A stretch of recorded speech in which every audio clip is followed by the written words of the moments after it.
मेरा दुख यह है कि सनातन के लोगों, आप किससे डर रहे हैं? हम 800 साल से मुसलमानों की हुकूमत थी। हम यहां से जाएंगे तो ताजमहल ले जाएंगे, हम कुतुब मीनार ले जाएंगे। ऐसी ख्वाहिश रखने वालों से पूछते मूर्खों, जो बात अभी सिंह साहब ने कही, उन जाहिलों से पूछो तुम्हारे बाप दादा कितने कमजोर थे यार, जो तलवार और जजिया देने की वजह से जिन्होंने मजहब धर्म छोड़ करके मजहब अख्तियार कर लिया। हमारे बाप दादे तो उस वक्त भी बहादुर थे और आज भी हम बहादुर हैं। तुम हमें डराओगे? तुम किसको डरा रहे हो यार? हम जब नहीं डरे तो अब डराओगे हमको? अरे हमारा तो एक ही गया है, तब तुम्हारी स्थिति यह हो गई है। हमने कहा इसकी बात मान लो, 14 में अकेला है। हमने कहा मान लो इसकी बात, नहीं, लो बेटा दूसरा भी आ गया। बहुत समझाया, भैया आराम से रहो, आराम से। ये तुम्हारे लिए सब्सिडी हमसे ले रहा है। जो तुम्हारे भाई बहन हैं जिन्हें तुमने जाहिल और गरीब बना के रखा है, वो इस देश के हिंदुओं के पैसे से कमाई सब्सिडी से उनको गैस भी मिलती है, चूल्हा भी मिलता है। देते वक्त उसने ये नहीं देखा कि किसका बर्तन ताम चीनी का है और किसका तांबे का है। ये नहीं देखा उसने। तुम उसकी जात पे शक करते हो। ऊपर वाला देख रहा है, लाइन से भेज रहा है। उसको मालूम है कि इस्लाम के मानने वाले पूरी दुनिया में जलील हो रहे हैं और उस अल्लाह को भी जलील कर रहे हैं, इसलिए धीरे धीरे भेज रहा है। एक से दिल नहीं भरा, उसने यूपी में भी भेज दिया। इस बात का घमंड मत रखो, उसकी लाठी दिखती नहीं है, कमर टूट जाती है। बहुत उत्पात मचाते हो और बार बार कहते हो हम देश तोड़ देंगे। ऐसी तोड़ी है इस बार के चिल्ला के कह रहे माफ कर दे मेरे मौला। चिल्ला रहे हैं यूपी के चीफ मिनिस्टर के सामने, बारे माफ कर, एक बार माफ कर दो। 3-3 लाख का बिल भेजा है घर पे, बस जलाते हुए पकड़े गए थे, पैसा पैसा भर। इसलिए मैंने कहा 1000 साल पुराने हमारी कमजोरी, हमारी शराफत को चौराहे पे मजाक मत बनाओ। बार बार मत जगाओ कि 800 साल मुसलमानों ने हमारे ऊपर खून किया है।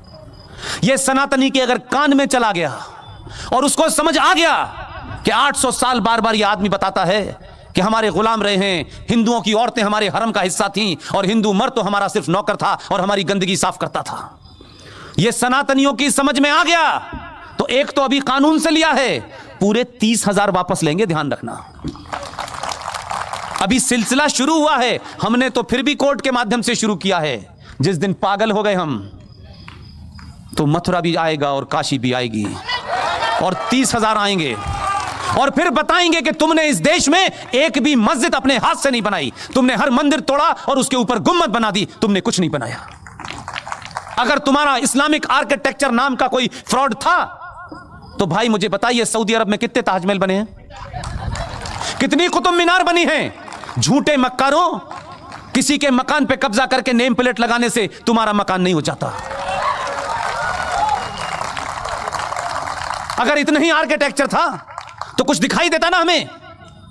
तुम जिन जगहों का हवाला देते हो, ईरान 77 से पहले क्या था, तुमने क्या बना दिया? और तुम्हारी तो ख्वाहिशात भी बड़ी अजीब और गरीब हैं। तुम इस देश से यहूदियों को समाप्त करना चाहते हो, वो शैतान है तुम्हारी निगाह में। काफिरों को खत्म करना चाहते हो, वो भी शैतान है तुम्हारी निगाह में। लेकिन मूर्खों, तुम्हें यहूदी की बनाई AK-47 से ही समाप्त करोगे उसे? तुमसे कुछ नहीं बनाया गया अभी तक।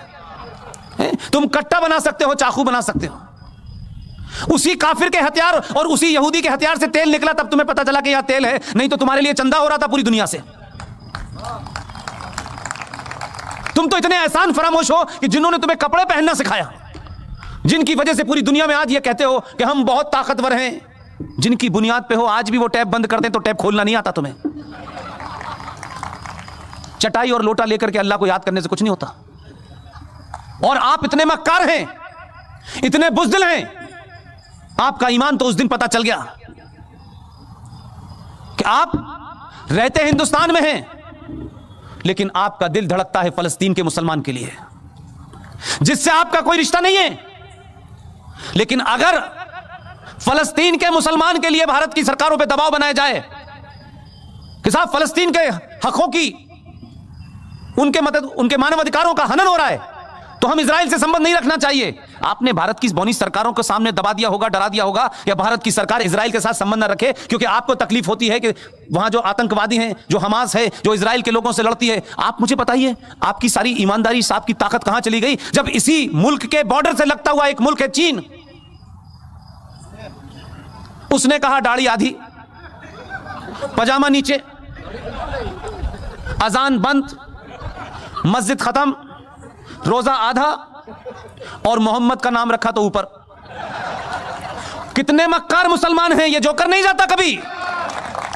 ये कहे हिंदुस्तान में खड़े होकर के कि ईरान के अंदर, चाइना के अंदर मुसलमानों के साथ बड़ी नाइंसाफी हो रही है, यहां से कहोगे यहीं से उठवा लेगा वो। एक लफ्ज नहीं बोले।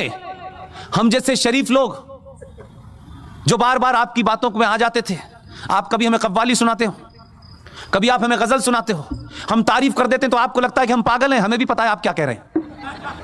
वो एक है उत्तर प्रदेश में, सॉरी मध्य प्रदेश में, बहुत पुराना है, धूप में ज्यादा रहा है तो रंग ज्यादा गोरा हो गया उसका।